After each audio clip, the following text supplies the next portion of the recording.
discourse around deepening social planning in academia, community, and practice is taking root.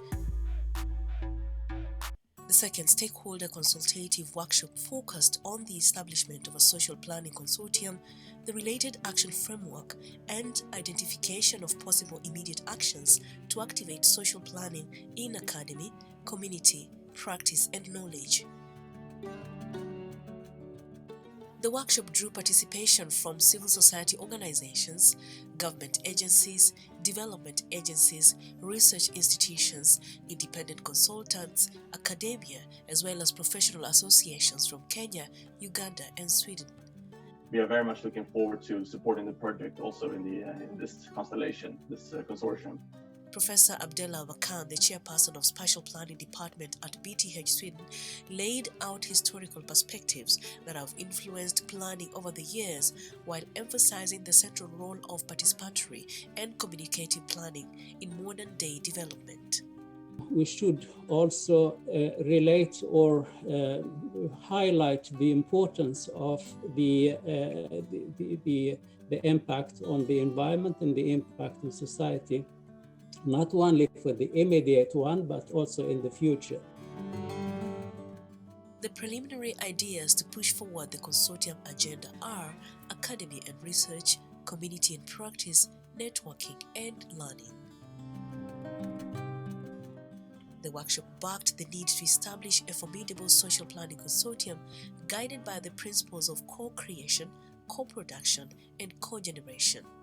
One thing we recognize is that the themes are not jurisdictions of their own in terms of how we perceive them, because what happens in community and practice naturally would inform the essence of networking and learning, as well as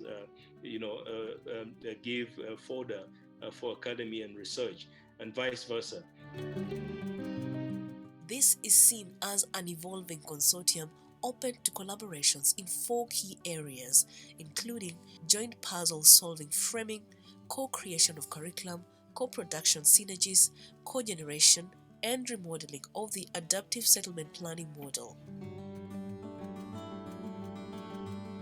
We certainly are obviously open to ideas. We are open to new partnership engagements. We are open to having a spirit that will help us create this movement around social planning. The North will be coordinated at the Secretariat based at BTH in Sweden, while the South End Secretariat will be at the Civil Society Urban Development Platform in Kenya.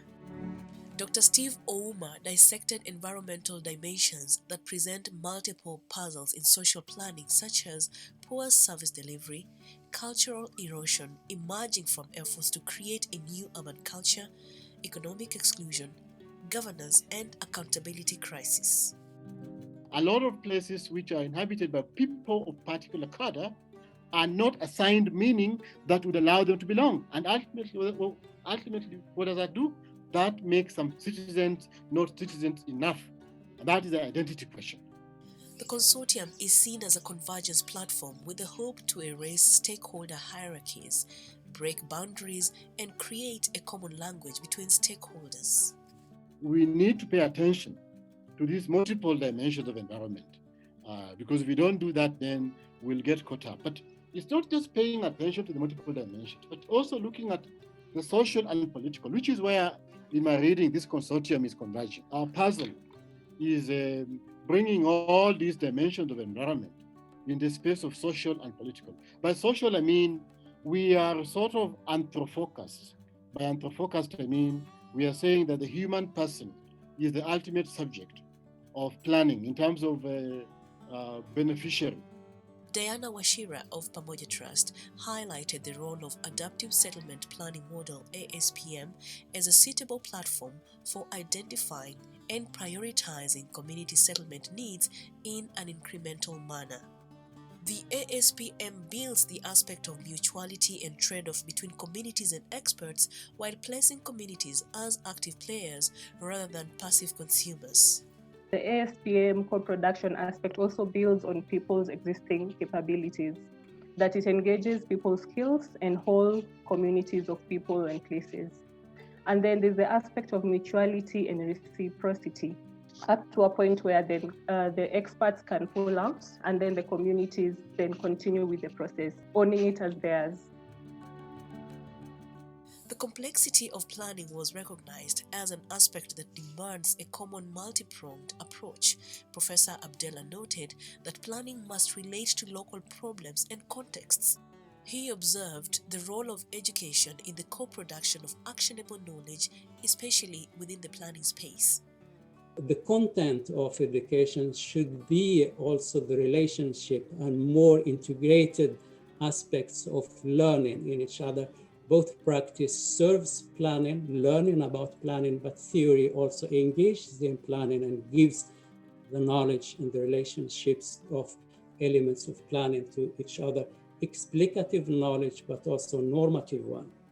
The Just City agenda in Kenya seeks to promote social justice in the planning, management, and government of Kenyan cities. It is anchored on the principles of dignity, democracy, equity, and diversity, as well as rights and obligations. Would it be possible for the different groups, the academia, the practitioners, the financiers, the policy decision makers, to come into a design, a consultation, where they come up with a catalytic project? This is a small project that showcases, if you do social planning right, this is the result you end up with, and it is a socially just result.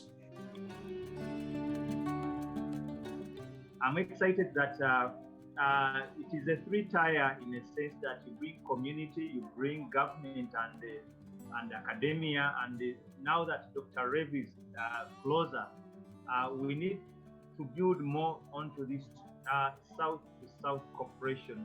I found it very interesting to listen to the discussions and about the work to strengthen the partnership in social planning between practice, academia, and communities, and also how we are going to work to progress this work forward in solving this puzzle, co-creating the curricula, co-production synergies, working with North and South, also South and South exchange, and then also co-generation of the modeling work.